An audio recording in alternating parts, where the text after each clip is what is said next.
What would you do if the house you once called home turned against you? If its walls whispered secrets you were never meant to hear, and its shadows watched your every move? Hill House wasn't just haunted, it was alive, and it wanted me back. Hill House had always been the family secret, the unspoken stain on our lives. Perched on the edge of a dense forest in New England, it had been abandoned for decades. My mother died there, my father left it behind, and I'd done everything in my power to forget it, until the call came. "It's your father," the voice said, shaking with age and something darker. "He's not well, and Hill House, it's stirring again. You need to come home." I didn't want to go. Every instinct screamed at me to hang up, but guilt is a cruel master. A day later, I was driving up the winding road toward Hill House, its jagged silhouette rising like a warning against the gray November sky. The first thing I noticed was the silence. Not the peaceful kind, but the kind that presses against your chest, like the world is holding its breath. The house itself hadn't changed. It loomed as it always had, its windows dark, its porch sagging under the weight of decades. The air smelled damp and faintly metallic, like rusted blood. My father greeted me at the door, but he wasn't the man I remembered. His skin was pale, his eyes sunken, and his voice was little more than a whisper. "It's still here," he said. "What's still here?" I asked, though I already knew the answer. He didn't reply. Instead, he handed me a rusted key and shuffled back inside.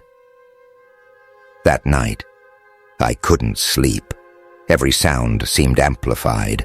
The creak of the floorboards, the groan of the wind, the faint drip of a faucet. Around 2 a.m., I heard footsteps pacing outside my door.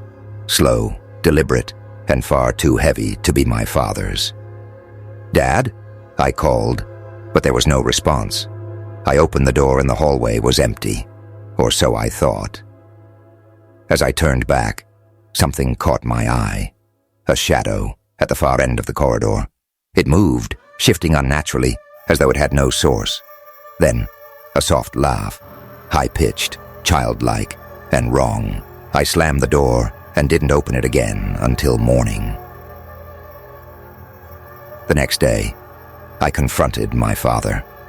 "What's going on here?" I demanded. "What aren't you telling me?" He looked at me with hollow eyes. "Hill House feeds on us, on our pain, our secrets. It's alive, and it doesn't forget." I laughed, though there was no humor in it. "You expect me to believe that? It's just a house." But then he showed me the journal. It was my mother's. Her last entries were scrawled, almost illegible. The walls whisper my name. They know what I did. I can't escape it. It's everywhere, watching, waiting. I have to end this before it takes her. The final entry was stained with something dark. "Forgive me." That evening I explored the house, hoping to find some logical explanation. Instead, I found the basement. The air grew colder as I descended the stairs, each creak sounding like a scream. At the bottom, I found a door, a heavy iron thing that seemed out of place in a family home. The key my father had given me fit perfectly. Inside, the air was stifling. The walls were covered in strange carvings, symbols I didn't recognize. And in the center of the room was a crib. It was then that I remembered. I had a sister. Her name was Emily. She was my twin, but she didn't survive past infancy, or so I'd been told. That night, the house came alive. The walls groaned, doors slammed, and the air grew thick with the scent of decay. I heard whispers coming from every corner, overlapping, relentless, my name, over and over, like a chant. And then there was Emily. She stood at the foot of my bed, her face pale, her eyes black as voids. "Why did you leave me?" she whispered. "I didn't," I stammered, though the words felt hollow. "You forgot me." Her voice was like a blade, cutting through years of denial. The memories came rushing back, the fire, The screaming, the way my parents had shielded me from the truth. Emily hadn't died of natural causes. She had died because of Hill House. I ran to my father's study, desperate for answers. "What happened to Emily?" I demanded. "She was the first," he said, his voice trembling. "But not the last. The house. It needed her. It needs us. It won't let go." Suddenly, the room grew darker, the shadows lengthening and swallowing the light. My father screamed, and I saw something drag him into the darkness. "Run!" he managed to yell before the door slammed shut. But I didn't run. Instead, I went back to the basement, armed with a can of gasoline and a lighter. As I poured the gasoline, the whispers grew louder. I could feel the house fighting back, the floor shifting beneath me, the walls closing in. And then I saw her, my mother standing in the doorway. "Don't do this," she said, her voice soft, almost pleading.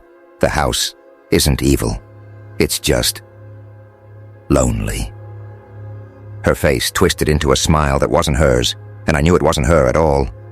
"Goodbye, Emily," I whispered, striking the match. I barely made it out alive. Flames engulfed the house, but as I stood watching it burn, I swore I heard laughter, not cruel, but satisfied. Hill House was gone, but I couldn't shake the feeling that it wasn't over.